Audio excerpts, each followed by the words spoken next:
So thanks for joining us here on the ISC Network. Blair Setford getting in with you here a bit belatedly on the ISC2 championship game.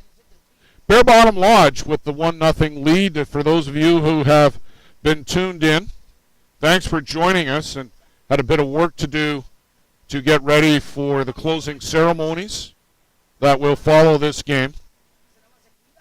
And some defensive miscues here by the Nate's Auto team. Bare Bottom Lodge pushes across their second run of the game.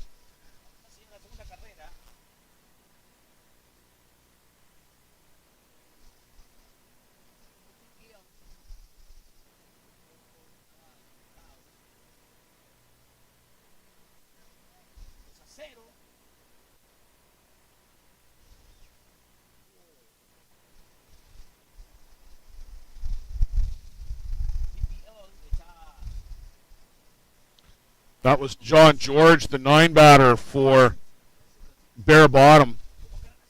He'd moved up to second on the play. Rich Sauter with the long fly ball. That brought home Kevin Reber. That was the second run for Bare Bottom. Here's a hit through the infield, and George is going to come around to score, and now 3-0 for Bare Bottom. And you have to wonder how much impact the heat is having on Jerlin Rutt. This is their third game of the day, and he's thrown bulk of the innings for Nate's Auto.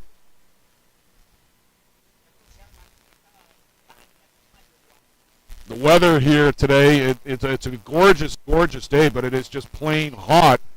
30 Celsius, closing in on 90 Fahrenheit. The high for the day was forecast to be 91. And whether you're wearing all white uniforms or a black jersey with white pants, it's hot on that diamond no matter what you're wearing. And again, when you're on your third game of the day, Nate's Auto started early. They took out the Ostrander team 9-3 and then moved on to the ISC2 losers bracket final, beating AHI Reapers 3-0. A bit of revenge for their earlier loss to Reapers in the winners bracket. So they played a lot of ball in the last 24 to 48 hours, and you have to wonder if that's weighing on this Nate's team at this point.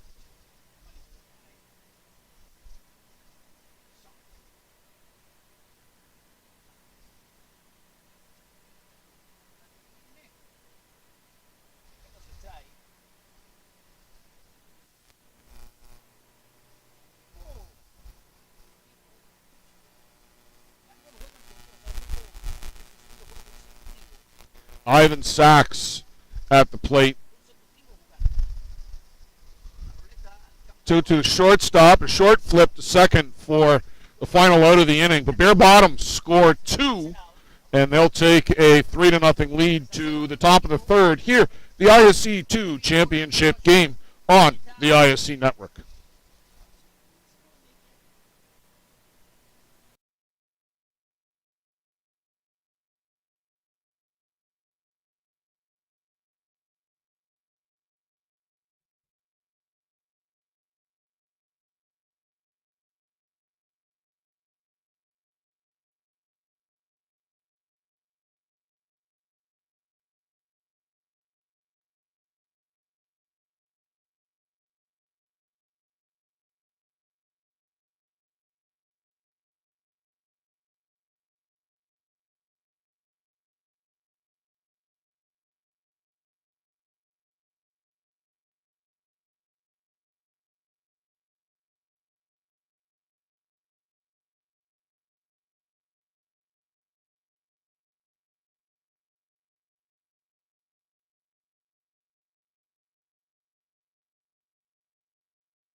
So we go to the top of the third for Nate's Auto Fisher from Lancaster, Pennsylvania. Both of these teams from Pennsylvania, in fact. Bare Bottom out of Ephrata, Pennsylvania, and Nate's Auto from Lancaster. There's still a fair bit of fast pitch softball being played in the small towns over in eastern Pennsylvania. I was talking to the managers of these teams very briefly before the game, and they joked that it's not quite a Tuesday night league game, but the makings of it are there. A.J. Fisher at the plate for the Nate's Auto Fisher squad.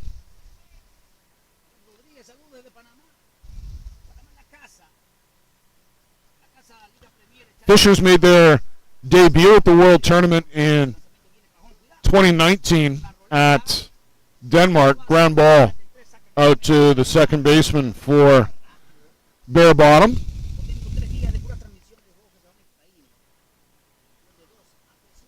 Cody Pannebecker has handled a couple out there already today.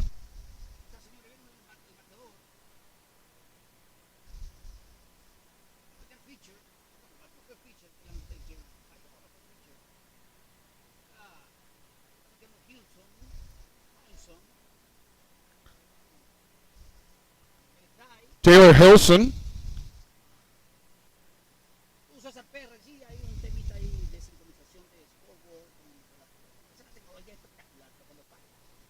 Hilson in the 9 spot for Nate's Auto. And a high hopper on the infield. Weiler will pick that up and make the tag. And that's the advantage of a left-handed pitcher.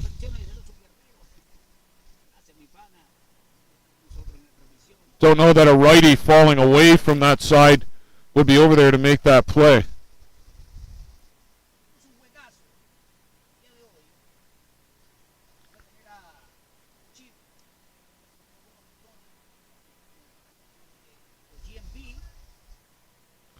It's fouled back at the plate.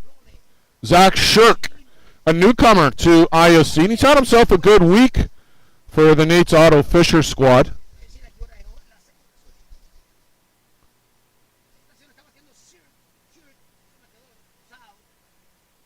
And a called strike there on Shirk.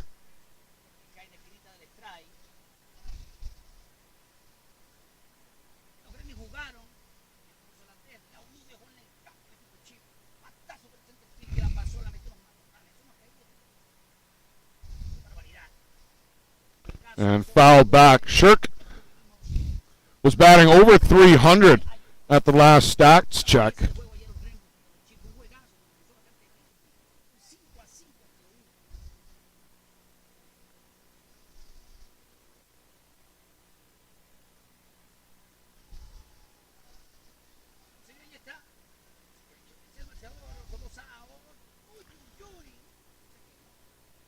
That pitch just missed down from Dwayne Weiler.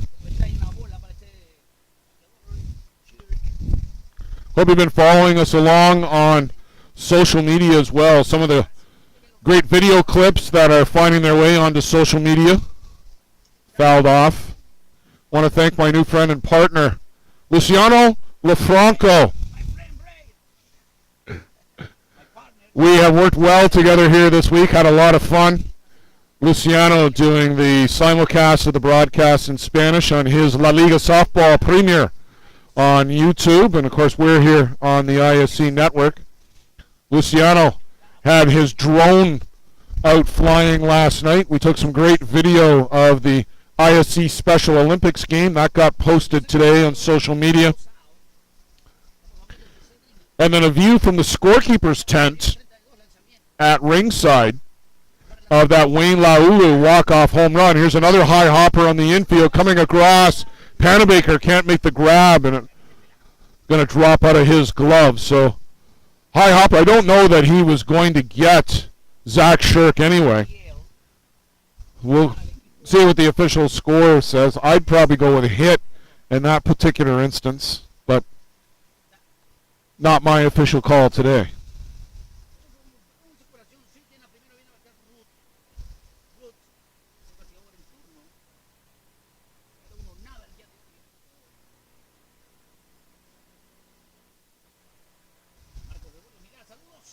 Scorekeeper calls out an error. Boy, that's tough scorekeeping. Don't think they were going to get Zach Shirk, but we'll go with it. So that brings up Jake Rutt. Jerlin Rutt.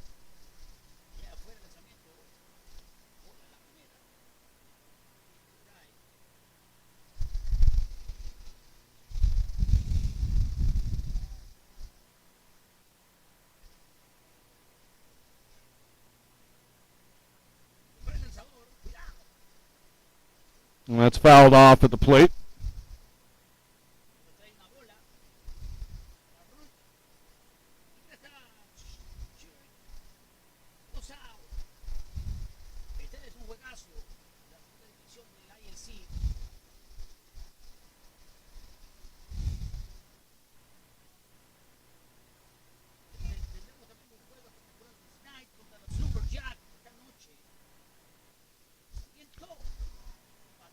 That's going to get through the third baseman, and Shirk will go coast to coast, and Rutt will move up to second.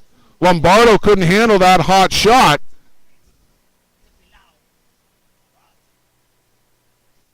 Normally sure-handed Francisco Lombardo. That hard shot off the bat of Rutt gets through him.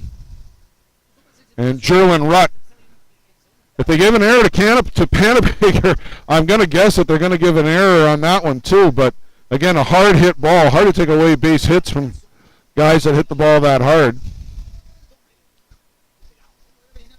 Get down to Taylor Albert. He flew out to left fielder Dustin Houts in his first trip.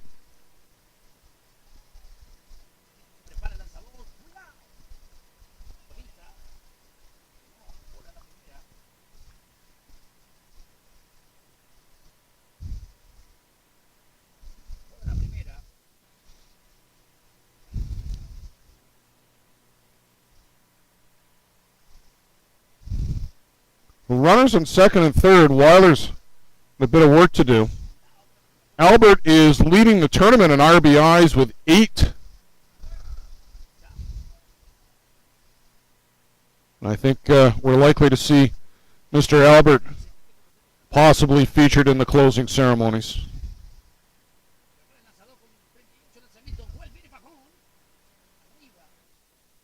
That misses upstairs.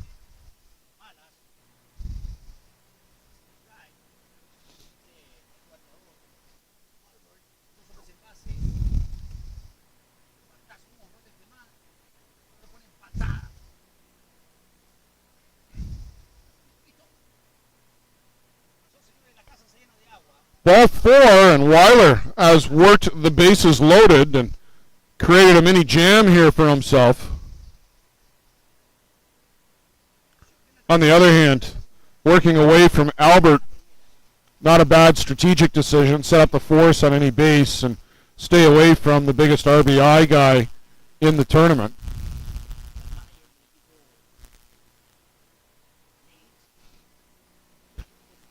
So bare bottom, a meeting on the mound.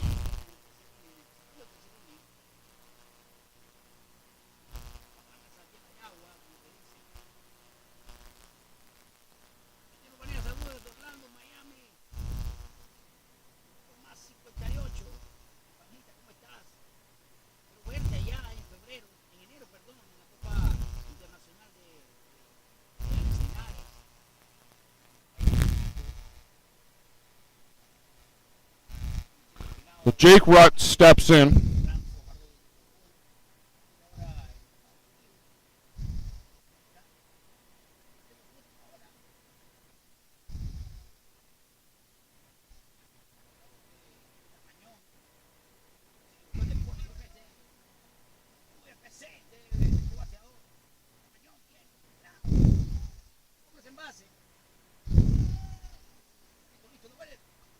And this one misses inside to the big man for Nates.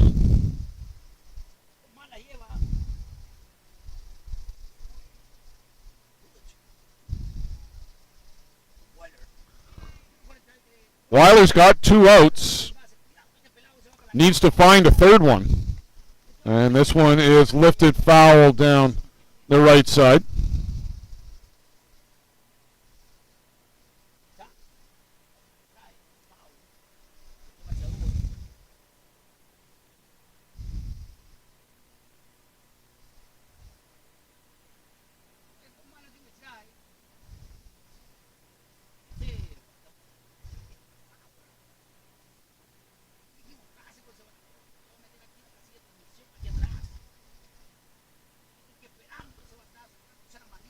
Rutt back to the box. Weiler set on the board.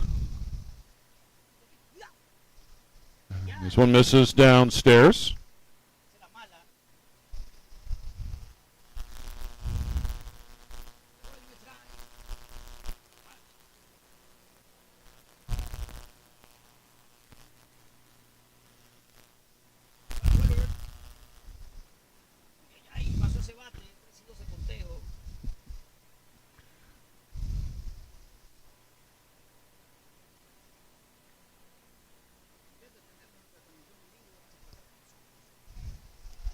So the payoff pitch. Weiler, big lean. Swing and a miss. Down goes Jake Rutt. Works out of that jam. Dwayne Weiler. A good job there to get out of the bases loaded spot in the third inning. We'll go to the home half. Bear bottom 3. Nate's Otto Fisher. No score.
leadoff walk here in the bottom of the third for Bear Bottom.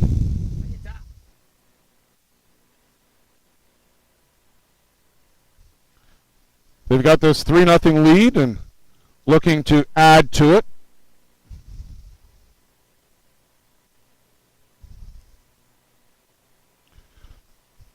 Francisco Lombardo at the plate. Panabecker aboard again with the walk.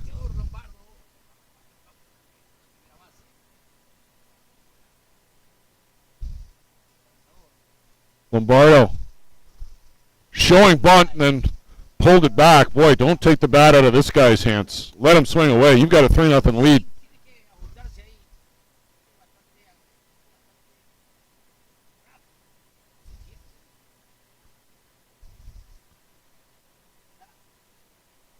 And that, and just for those that are Nate's fans, Zach Shirk is into pitch. So Jerlyn Rutt works the first two, gives up the 3 runs, and I'm sure he is just bone tired at this point. The heat and the toll and the effort of pitching. He's thrown a lot of ball, particularly in the ISC 2 division here over the last few days as the game schedules get compressed.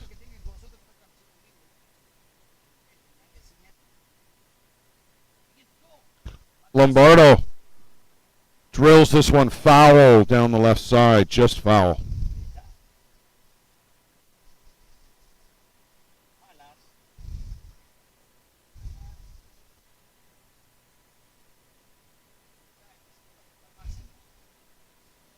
So Shirk and Jerlyn Rutt just changed positions from pitcher and second base, respectively,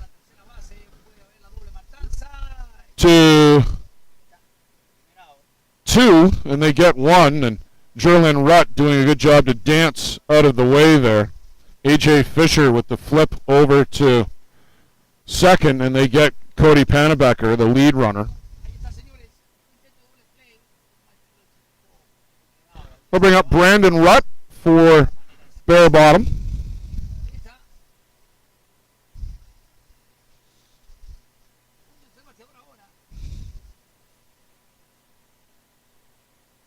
And swinging a foul back.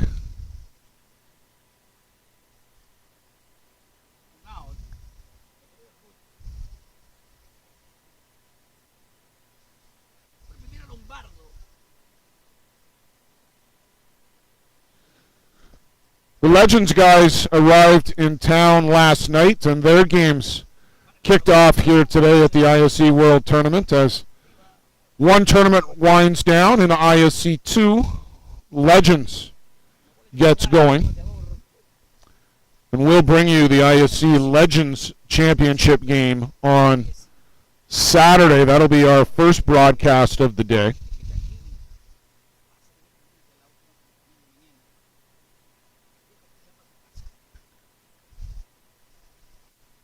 Coming up on the ISC network, we've got 2 losers bracket games. This one right back up the middle. Lombardo will just trot up to second and camp out there. Brandon Rutt aboard on the single. Hill United Chiefs, J&B out of California in one of those matchups. And the other, Fargo Kegel Black Knights and AWP Lumberjacks. So make sure you stay with us here on the ISC network for those big games tonight. Hard to match up to last night's action. Boy, what excitement. The buzz around the park here today. Still talking about that Gremlins Hill United matchup. The big home run by Wayne Laulu to win it. This one is up and out of play. And that game followed up by some fireworks near the end of the evening. If you didn't stay with us, the Fargo bench erupting on a play with 1 out in the bottom of the 7th inning, trailing 5-3.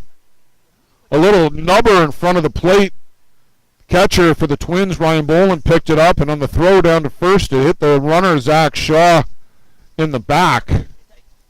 Shaw was initially called safe, but then on appeal, the call was overturned, and he was ruled to have been running in the fair territory. Fargo bench didn't like that call and had a lot to say about it, to put it mildly.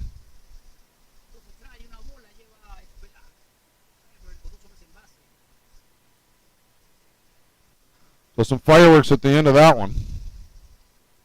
And this was no pitch. The batter, Kevin Reber, stepped out, thought better of it, stepped in. Then the umpire decided he might give time, he might not, and then ultimately decided he would.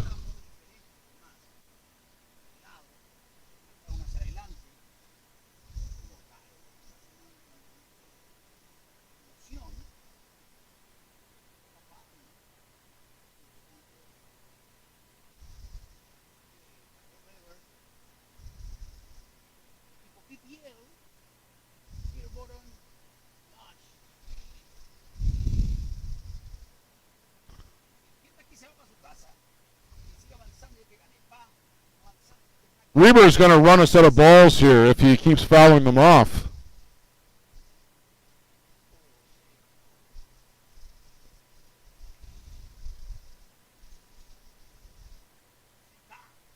And downstairs for ball two. 2-2.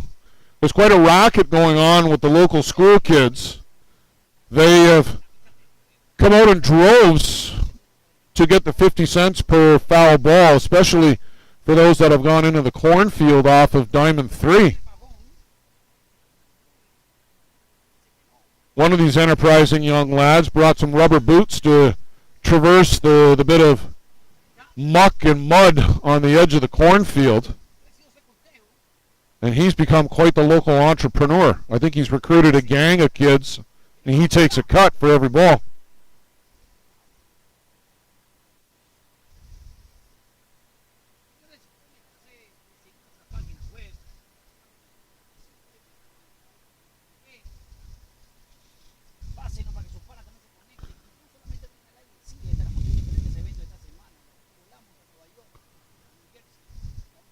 So bottom of the third, Bear Bottom Lodge out in front, 3-0 over Nate's Auto Fisher. It's the ISC 2 championship game. And that misses downstairs from Shirk, and he's worked himself into a peck of trouble here with the bases loaded.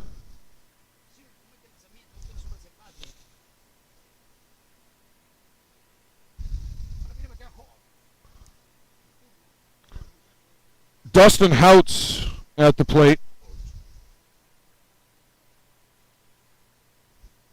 Funny story about Dustin Houts. We being the Toronto Gators, were playing. That's going to clip him up top on the back of the shoulder, and an RBI the hard way to get to 4-0 for Bear Bottom here in the third. The Toronto Gators, we were playing Hill United in Mitchell at one of the various tournaments. I think it might have been the North American Challenge tournament late in the year prior to the ISC World Tournament. And if you've played at Mitchell, you know one of the diamonds is more of a slow pitch diamond than a fast pitch diamond, and the right field line is about 292 feet to the fence. Houts absolutely smokes a ball, pulls it down the line, and takes the right fielder for Hill United. The Shirk looks like he's headed off the field, and another pitching change for Nate's. We'll pick up who this is in a moment. Well, it's Phil Zimmerman. I can tell you who it is. Phil Zimmerman coming in to pitch for